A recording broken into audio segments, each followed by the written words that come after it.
Hello students, good afternoon.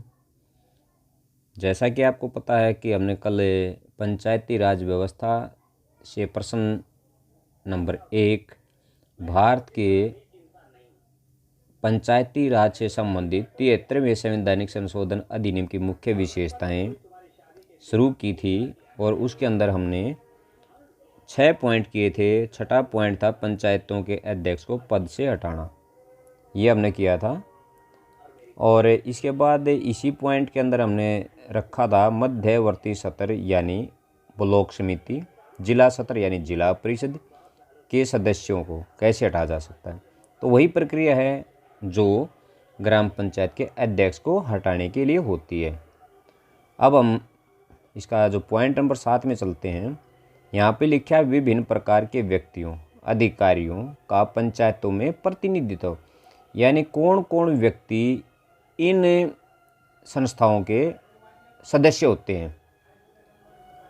जिस प्रकार यदि हम सबसे पहले पॉइंट नंबर 2 के ऊपर चलते हैं, मध्यम स्तर की पंचायत यानी ब्लॉक समिति, यानी ब्लॉक के अंदर जितनी पंचायतें आती हैं उनके जो सरपंच होते हैं यानी अध्यक्ष होते हैं वो ब्लॉक समिति के सदस्य होते हैं। अब पॉइंट नंबर 1 करते हैं, जो जिला सत्र है।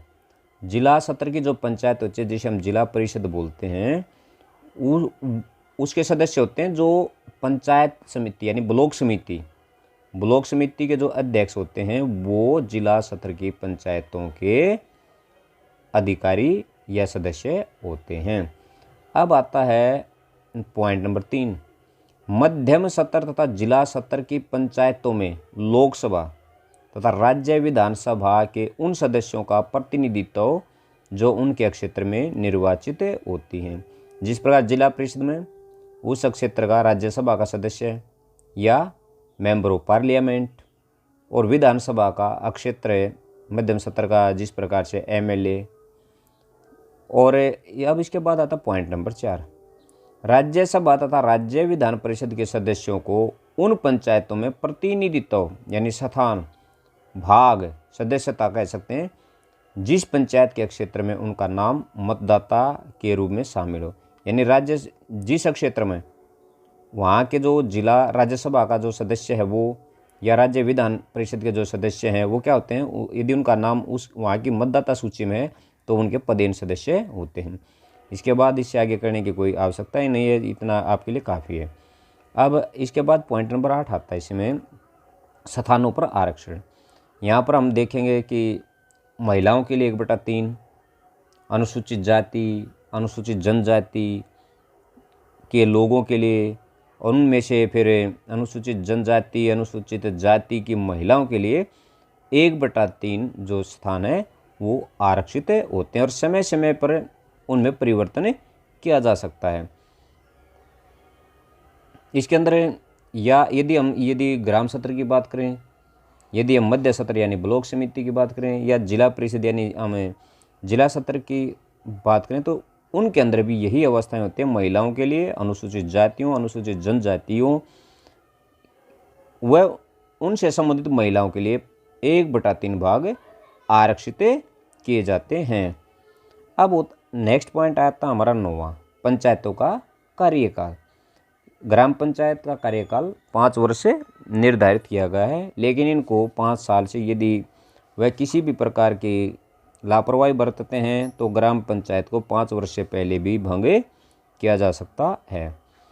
अब नॉर्मली हम देखते हैं पंचायतों के कार्य क्या करते हैं। ग्रामीण क्षेत्र से संबंधित हम सभी को पता है कि ग्राम पंचायत के क्या कार्य हैं। फॉर एग्जांपल, गलियों को पक्का करवाना, गलियों की सफाई करवाना, पुलिया का निर्माण करना,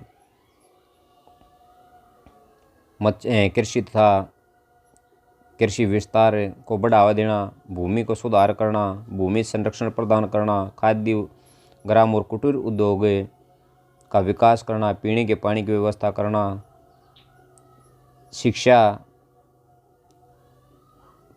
जिसमें प्राथमिक तथा माध्यमिक विद्यालय शामिल हैं का विकास करवाना, तकनीकी और व्यावसायिक शिक्षा के विकास पर बल देना, अपने क्षेत्र में या अपने गांव में पुस्तकालय बनवाना, बाजार तथा मेले, परिवार कल्याण, स्त्री तथा बाल विकास, समाज के कमज़ोर वर्गों, अनुसूचित जातियों और जनजातियों के कल्याण के लिए कार्य करना आदि इसके प्रमुख कार्य हैं। इसके बाद पॉइंट नंबर, और इसके अलावा हम और भी बहुत सारे इसके अंदर कार्य लिख सकते हैं, लेकिन इसके अलावा पॉइंट नंबर 11 राज्य चुनाव है। सीधे अक्षरों में हम लिख सकते हैं कि ग्राम पंचायतों का जो चुनाव होता है वो राज्य चुनाव आयोग के द्वारा संपन्न किया जाता है। इसके बाद पॉइंट नंबर 12, पंचायतों के चुनाव से संबंधित विषय न्यायालयों में के हस्तक्षेप से मुक्त हैं। यानी जो चुनाव हैं, जो ग्राम पंचायत के चुनाव हैं, उनमें चुनाव के क्षेत्रों को निश्चित करने वाले किसी कानून को किसी न्यायालय में चुनौती नहीं दी जा सकती, यानी उनके खिलाफ कोई भी अपील नहीं की जा सकती। जो अब इसके बाद आता हमारा वित्त आयोग की स्थापना। इसके अंदर हम लिखेंगे कि 73वें संवैधानिक संशोधन द्वारा एक महत्वपूर्ण व्यवस्था की गई है कि इस संशोधन के लागू होने के 1 वर्ष के भीतर राज्य या राज्यपाल एक वित्त आयोग की नियुक्ति करेगा। या हम ये एक क्वेश्चन यहाँ से निकल के आता है कि ग्राम पंचायत या स्थानीय स्वशासन के अंदर वित्त आयोग का गठन किसके सहयोग से किया जाता है, तो हम यहाँ पर लिखेंगे राज्यपाल के द्वारा इसकी नियुक्ति की जाती है।